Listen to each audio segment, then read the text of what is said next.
Welcome back for another episode of the Mesa International Film Festival podcast. We are here with a very good friend of ours and to the program, Greg Miner. And Greg is an actor, a writer, a model, a producer. Greg is a Swiss Army knife in the film industry, and he's an incredible person. So, Greg, how are you doing today? I'm doing pretty well. Thank you for that. That was a nice, kind intro right there. I appreciate it. But yeah, I'm doing pretty well. I can't complain. I'm fortunate enough to be able to do this full time in Arizona, so I'm like counting my days. I love it. So appreciate it. Yeah, no, and you're like I said, I always see out there, man. You're probably like one of the hardest working people is doing everything you can out there, man. So I tip my hat to you. But with everything that goes on, I'm sure everyone's going to want to know, the beginning of every great story. So what is yours? How did you get, into this industry? And what was that magic moment where you're like, I think I want to do that for a living? I never even thought about being an actor. I never wanted to do it. Never came across my mind. But during COVID, everyone's stuck in the house and they're, just trying to figure out what to do. So I was just playing video games like everybody else in America. So I'm just playing video games. My fiance, well, girlfriend at the time, she was like, "Well, you're just playing the game all day. Like, you got to do something." I'm like, "There's nothing to do." So I was just playing these games and I started streaming on Twitch. And on Twitch, I started making a little bit of money here and there because I had a decent amount of following and community. And then so they were like, "Greg, you should make TikToks." And I was like, "No, I'm not making no TikToks because the dances and the trends and my hips don't move that fast back and forth." So yeah. So eventually I caved. Started making these TikTok videos, but I didn't dance. It was like just skits, making fun of my girlfriend, telling me about getting off the game and doing the most. So making these skits and they were somewhat funny. They're on there. I didn't go viral or anything, but shortly after COVID kind of died down and people were able to go places, I went to visit my dad. He's like right up the street. Well, kind of. He's in Burbank, California. So I was like, well, let me go visit my dad. It's been a while. Let me visit him, catch up, build these relationships and went out there. And then he's seen these TikTok videos and he was like, you should be an actor. And my first thought, I was like, no, I'm not doing it. I don't want to do it. How dare you ask me to do it? And I was out there just from that Friday to Sunday. So Saturday night came and I was like, you know what? I've been driving past these billboards all day.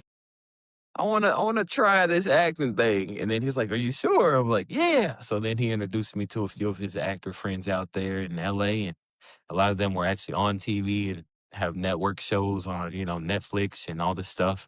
And they're like, "You need to do X, Y, and Z." And then I was like, "All right, I'll do all of those things." And I came back that Sunday night, got on Google and started looking up acting classes and hit the ground running. Wow. Awesome. And so you're also represented by an agency, correct? Yeah, like, just signed with my 4th agent. So I have, yeah, but yeah, out here I signed with Leighton Agency out here. Yeah. So could you, for those people that are out there, because this podcast is geared towards kind of educating people that are out there, what's the process like with getting like being on board with an agent? Is it difficult? Do you search it? Do they find you? For the most part, there are like ways they can find you if there's like an open, I guess casting calls they'll put out there on their social medias and things like that. But for me, just kind of going that kind of cold calling, I guess, of just like sending out the emails, like going to their website. From my process, for all the agents, I recommend just like vetting them first because there is a lot of like scams and different things that people can kind of fall under.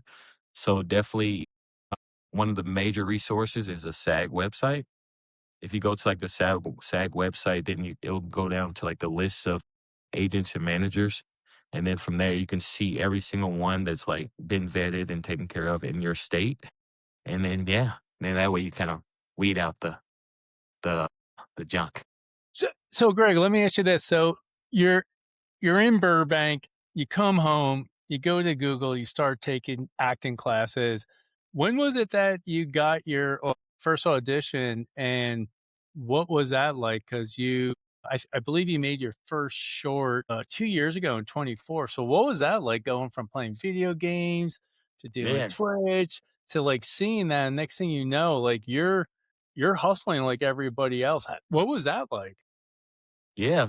So for me, I was just more so like I want to make sure that I understand what I'm doing. I don't want to just go in just because I've taken a couple acting. Like I was in the acting class for years. I took classes at Howie's acting studio. The only reason I stopped going is because it's no longer a thing. Our teacher, she no longer teaches. So I was like, all right, I'm no longer going to Howie's because she's no longer there. But I just wanted to make sure that I was prepared and ready to go. So in the meantime, before I booked that short, I was doing a lot of commercials. I still do, but just being ready for the moment, really. Hopefully that answered your question. Oh, yeah. Yeah, and like we're very blessed to be able to have you on set and see you in action firsthand, and you're incredible. I mean, you're so professional and like overall just nice, but so talented as well. When you receive a script, what's the first thing you look at? So for me, I like to I'll read it a couple times. I need to just kind of get a breakdown and figure out where I am, how am I feeling in this situation, what would I do differently? But then after I figure out like what the character's like motivation is, then I try to think of another way to define it without making the first choice that comes to my mind. Because if you make that first choice that comes to your mind, that's typically like when they say it's like on the nose, right? There's no subtext or nothing hidden underneath that really draws people in. So that's like my main thing. I try to find that little gem in there somewhere where it's like, that's the guy right there. He doesn't really, he may be, fond of this person, but in reality, no, I'm not sure. So that's what I try to look for. Yeah, and you have, like, really great instincts when, you're out there. I mean, you really look at the scene, you give, like, a different angle, and you actually pump some, blood into that character and for that sequence that's going on. So, when you're on set and you have so far, I mean, you worked with several directors, like, what is it that you like about a director that kinda helps you get that performance out to actually make that scene really, really pop? Honestly, I've mixed reviews on that one. Because sometimes I really love when the director's like hands on and like they're like, hey, I see the character doing this and really. So now we're more like collaborating on this idea of bringing this particular character to life. But then also, I like the other end of the spectrum where like I have the full creative freedom to do as I please. So if even if the director is not as hands on, now it's like, oh, so whatever I get to come up with, okay, now we get to play without having to worry about I shouldn't do this or I shouldn't do that. And that's why I tell actors all the time when we're on set, especially if they're a director that doesn't really like help, especially the newer actors out there. I say go with your gut. If it, like in the script, if it says you're supposed to do a certain action or a certain thing, if you feel it and you're in that moment, do it. If not, then do something else. Especially if the director's not hands on about it because at the end of the day, that footage, that world, that character is gonna need it. And when you look at it, I don't want you to feel disappointed. I wouldn't want that for myself. So go for it. And so on the flip side of that, right? Because you're on set and there's so much going into a character and just building out that specific scene. What do you think is something that audience members completely misunderstand about acting? Mm, that's a good one. I guess they think it's a lot of like at least after the fact when everyone's like walking out of the theater or they turn off their TV, they're like, oh, like that wasn't good or that was this.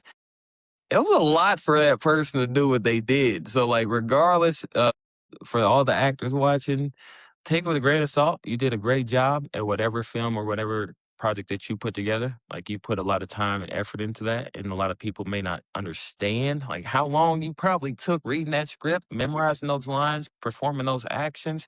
Then you're in a room full of strangers that you probably only met for 3 days, and it's like 30 people. So I think that's something that a lot of viewers may take for granted because they just see that final product and then they have their own perception of it. And we put a lot of time and effort in. So keep your head up, actors. We got this. We got this. So that's, and you're right. when you come on, you probably met some of the people just that day, and you're Hmm. probably like, they've been filming for a few days, and you're coming in, you're trying to, get your, your sea legs there, and you may be asked to be in a fight sequence and get there super early, like crazy stuff like that. But now Yeah. that you acted in commercials and you got these shorts, now you kind of pivoted in your career where you picked up the pen and you started writing out, what it is. Like, what do you see from your perspective, like the difference from like getting a script where it's already written and they're asking you, "Hey, Greg, here's the character," versus now where you're writing it out there? Or how do you like? What is your process for writing? Like, you come up with that story, or are you like with the writing, does it go with the acting as well? Like, here's how it goes out. So when you finally come on set, you have everything going out there. I mean, it's always fascinating to me just to understand that process from everyone, like what they go through to get what's on that paper in front of the camera to actually make it become real. Yeah, yeah. So for me, I think the projects that I've started writing, I believe I have four right now. But the one that I want to, that's first on the ladder, I'd say that one is one that I feel like. Well, all of my pieces are things that I feel like I want to be a part of. That's like my or what I need for my own acting career or my own reel and journey. So that's kind of where I am with. Oh, I want to try this. I want to try that. And this is also prominent right now where it's like, oh, this is actually what people want to see right now because it's a trend. And I just have my own spin on it. So that's really where my trajectory is going. But then also it's so fun writing because you get to see the movie in your head as you're writing it. And I'm like, oh, so now I can talk to this person and then this person can come in and join and then we can like, yeah. So I'm like, it's fun and it's exciting. So yeah, that's I guess that's where my wheels kinda turn. But go ahead. Oh, I'm sorry for interrupting, but you said like your first one. So what are the other, if you can talk about, like, what are the other projects you're working on that you're writing about? Yeah, so, the one that's on deck first is, a mythological mini series. So, it's gonna be a combination of a bunch of short films that kinda just continue to go, maybe about, 10 to 15 minutes per, and then hopefully if someone likes it, then we can kinda combine it all, and it's like a huge feature because they just continue on. But I also have a few others. I have a Christmas film. I gotta have something for Christmas. I just have to do that for my mom and the family back home and everybody. I also love like Halloween too. So I have created a few characters that hopefully become some very, very well known characters and have some fun with those. I have that one's a full out, almost ready to go kind of thing. And then have a boxing movie. I want to be a boxer. I seen Creed. Creed was like one of my big inspirations. Yeah, it was one of my big inspirations when I started acting. And I was like, dang, I love Michael B. Jordan. That's my boy. I love to box him now because of his movies. So now I want to create something where I'm like a sports drama, boxing sort of world. Yeah. I spent a lot of time in Philly, so I totally support the boxing movie. Yeah, no, that's so exciting, and we're still waiting for John to write a Hallmark movie. I don't think that's ever gonna come though. Being that you've dabbled in a lot of different things outside of the acting, how much of it do you think is talent versus discipline? Well, I think it's a lot more discipline than talent. Cause talent can only take you so far. Especially like growing up, I was playing sports my whole life and been fortunate enough to make it to the NCAA and playing at a high level and understanding like, hey, there's some guys that are good, but like they're lazy. And it's like, dang, you're like way better than me. But if you were to work a little bit harder than I did, then you would definitely be playing and I'd be sitting on the bench. And but it's like one of those things when it comes to acting, it's the exact same thing. There's a lot of talented folks. It's just either A, they just need a little bit of guidance or a little bit of push to the right direction. Like they're right there and they just don't know. But then there's a lot of folks that are like, oh, they take the breaks or they have the excuses where it's like, you know what? If you're gonna do it, just do it. You know what I mean? Like the old Nike thing, like just do it, just go, you know? So also too, kind of segue into that with discipline and acting, then it comes to networking. Like, what are your thoughts on that, on networking? Like, how important is that, for the people that are going to watch this and say, I just saw Greg in there and I want to start acting. Like, what would you tell like an aspiring actor coming up, like start doing these things to kind of help you get you where you need to go? The first step, if you're just starting, I say take acting classes.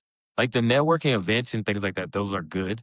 But the acting classes is where you're really going to gain the most because now you're going to start to input yourself in a community of people that are in the same boat as you that can not only help you in your acting career because they see it and they see you every single week, but they can also give you good headshot photographers. They can help you with your resume and now I'm in this film with John this week, and it's like, oh, well, you're in my class. Like, hey, maybe I might be able to. If we need extras, now you can come by and be an extra. Now you're starting to get a little bit of traction as far as being on set. So I'd say if you're just starting, for sure, acting classes, that's your best networking slash training you can get. So, yeah.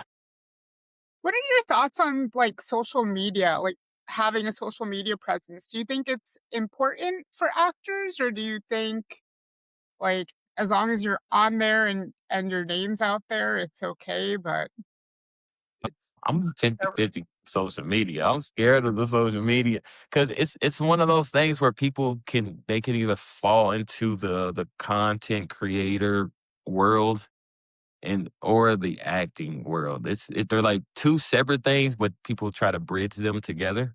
And I think it's especially for people that want to be actors and they start doing these little skits and things like that. Sure, it's acting, but it's a different form, I would say. so no And more TikToks from Greg. no, I haven't done a TikTok since I started acting. I have not done a TikTok. I was like, I may go back if I retire from acting. I'll go back. I don't think you're retiring anytime soon, sir. No, no. So let me ask you this question too. It's you've been on a lot of sets now with the shorts you've been on. You're working on at a cafe At a too with calf. that, and with those guys down there doing an incredible thing. What is it that you see when you're like on one set? You're like, they do things this way, but here's better. Like, what would you say? Like those little nuances are from when you go from set to set, kind of seeing like what's working, what's not. That's a good question. I say for the most part, like a lot of the I don't know what happened there. A lot of like what we do with at the calf, for example, like Glow Frame is like a nonprofit organization that created the entire world and this incubator of actors and directors, producers, you name it. But they really help with bringing in younger, up and coming crew. So the crew, like the crew that we're working with, obviously they're really great. But like at first, like they were just learning. I'm like, you know how expensive that camera is that they didn't got you, and this is your first time ever touching a camera. And please, please. But so it was a little scary, but at the same time, like now it's like, oh, those dudes are official. They're better than me. They're like, Greg, you don't even look at the camera now. Yeah, how does it feel? So that experience was a little different because normally when you go to a set, it's like, okay, these are the professionals. They're points. You hear that over there at a calf the first time, didn't hear no points. Then you just watch your head if they're coming through because they don't know. And but now it was just great seeing like the growth as well, not just the I'm worried about what they're gonna do, but just seeing the growth and now them running the show with these interns and stuff. That part was cool. But I think that was the only major difference that I've seen between sets because for the most part, everyone pretty professional. They're pretty professional. They know what they're doing, and yeah. And I think they're veteran. Are they veteran owned as well? Hmm. Yeah, Yep. I don't have any affiliation with them, but I do follow them, and man, they're doing some really awesome, amazing things for the Arizona community, and it's awesome to see an organization that is just helping the community so much. Yeah. And my question to you is because you started to also dabble not just in acting but also producing, and you see so many times on set that there's people on set that are working as crew, but they're really actors. Like you have Hack that's an actor, and Sergio's an actor, but that they also they wear other hats on set, not just acting. Do you recommend that for people that are out there that are inspired actors coming up, or do you just say, you know what, like stick to acting and just kind of let that fall into place later on? No, I say try everything. Like really just try everything because you never know. Like because they're all moving parts that help you. Even as an actor and you're learning like the behind the scenes doing crew work and like working with the director. Like I was shadow on Etiquette. I was a shadow of the director. And I got to direct a couple scenes of episode 2. And I was excited. But just learning the behind the camera work, and then by the time you get in front of the camera again, now you're seeing things differently. You're starting to understand, like, okay, they're getting this shot. Okay, maybe the lighting is okay. Now I can see where the lighting is going to be. Okay, I may need to move this way or make adjustments. Now that you've seen what it's like behind the camera and getting to learn all these different aspects. And then if there's an issue, say you're going to a smaller set, and it's like, hey, and you've been on behind the camera, now you can be like, okay, I feel like we need a light here because that way I can get some of the shadow on this side of the face. We can kind of brighten it up a little bit. And then now you can kind of collaborate with the new project that you're working with. And they're like, oh, this guy knows his stuff. Okay. And now you're building these relationships that goes in hand with the networking.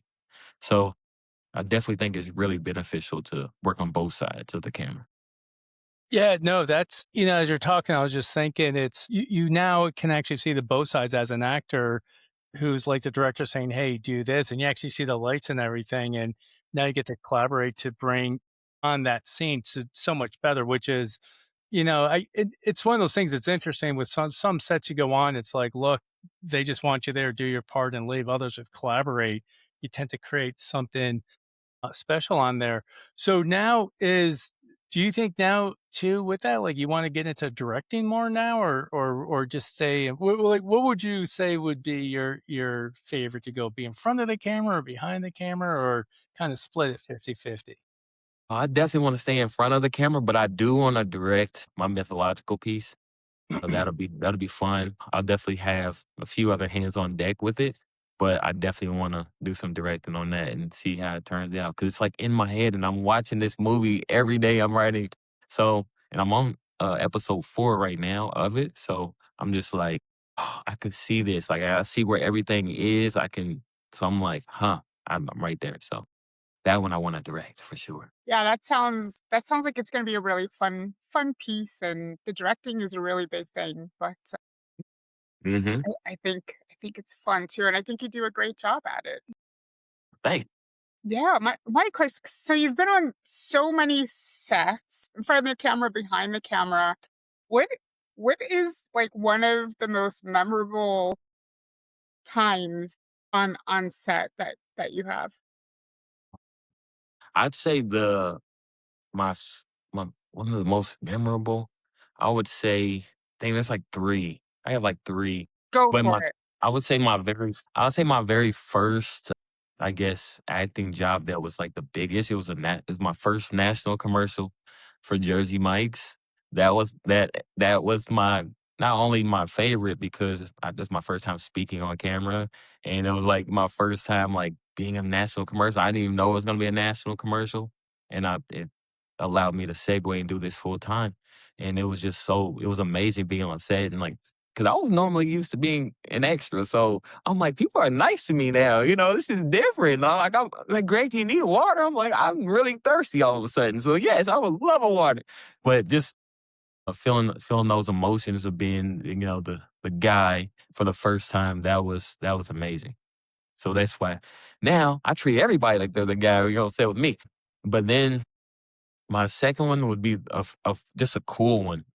I did a commercial with Keegan Michael Key for Choice Hotels, like I believe it was like 2 years ago now, and it was just cool, like watching his process and figuring out like how he dives into these commercials and how he locks into this character because the version of him that we see on TV is completely different than the version of him in real life.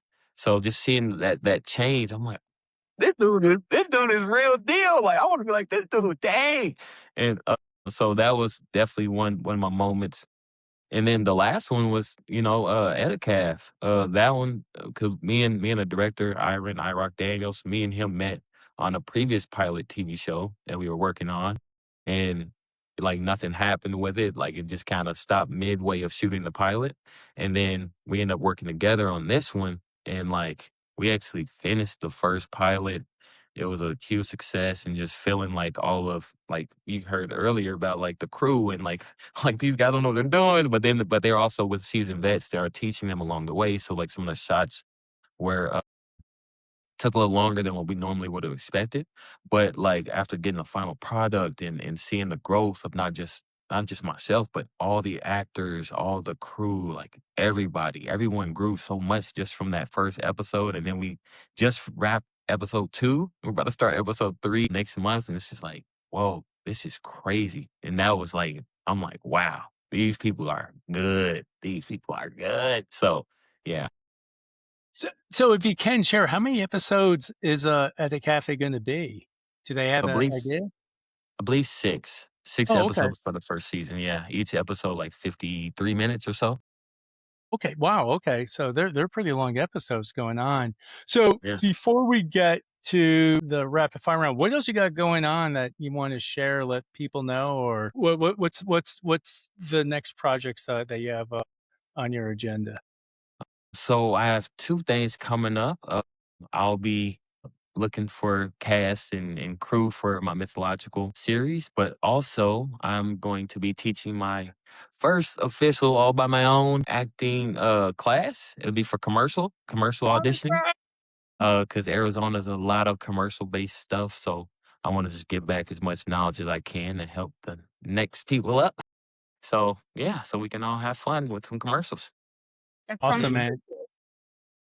So, so here's where the rapid fire round is. We're going to find out like your taste in movies and everything. So my first question to you is, what is your favorite film of all time? Dang. Oh, I don't know, how fast I gotta go? I'm just gonna say the first thing that comes to mind, Imma say Hunger Games. okay. First thing that came to my mind. It's a good one, though, it's a It's good a one. good one. Jennifer Lawrence from the same city as me. Alright, Favorite actor. Michael B. Jordan. Good one. Who would you think is your most underrated actor out there? Well, he's kinda on the rise. I would say, Damson Idris, but he's kinda, like, on the rise. He's on his way right now. Yeah, he was good in Snowfall and then F1, Mhm. man. He brings it. And two, knowing that he's British and he pulls off that accent, man. I thought he was like in Yeah, Snowfall, man. It was just he's just awesome. And yeah, it was amazing. Movie that changed your life. Movie that changed my life. Creed, you got me into acting, yeah. who would your favorite director be? My favorite director, ooh, I don't know. Imma go with iRock right now. iRock's my favorite director right now. We gonna change the world. He's out of Arizona. Yeah. What's your dream role? Dream role? Something with superpowers. I gotta be a superhero. Hopefully super speed, but yeah. I kind of feel like you already have a superpower, though. Like, I might. you're doing all this stuff. It's kind of a superpower. So, what is a one film you think every actor should watch? Dang. What a film every actor should watch? I'd say, I don't know, I like Glory Road. Glory Road, I'll take Glory Road. That's one of my favorite movies. Awesome. Love And then to close it out, why do stories matter? Stories matter because everyone has a story. And if you don't share that story, then no one gets to reap the benefits of hearing the joy or light that you have yourself. So I say tell your story because stories do matter. They do. So, Greg Miner is with us, everyone. So we will post all his contact info on this episode. So reach out to him, and he has his short coming, or more like an episodic story that he has coming out. So be on the lookout for that if you're interested. And I could just tell you, having worked with Greg, he doesn't disappoint, man, and he actually brings it on when he needs to. So I appreciate it. But thank you all for listening to the Mesa International Film Festival podcast. If you enjoyed this episode, subscribe wherever you get podcasts, leave a review, and share with a fellow filmmaker or actor. You can follow us on social media and watch full video episodes on YouTube. Until next time, keep creating, keep performing, and keep telling stories. See you all later.